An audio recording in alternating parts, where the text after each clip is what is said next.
আপনাদের মধ্যে অনেকেই আমাকে জিজ্ঞাসা করেছেন আসলে কি মুরগি ডিমের জন্য পালন করে বেশি লাভ নাকি মাংসের জন্য পালন করে মুরগিতে বেশি লাভ, এবং ডিম বা মাংসের জন্য যেসব মুরগি আলাদা আলাদা রয়েছে সেই সব মুরগি কেমন করে চিনবো,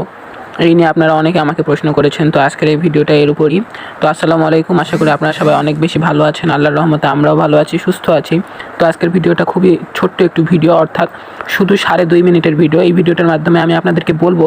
যে আপনারা কি বা কোন মুরগি পালন করলে, বা ডিমের জন্য যদি আপনারা মুরগি পালন করতে চান বা মাংসের জন্য মুরগি পালন করতে চান, আসলে এই দুটার মধ্যে কোনটা আপনাদের জন্য প্রপার হবে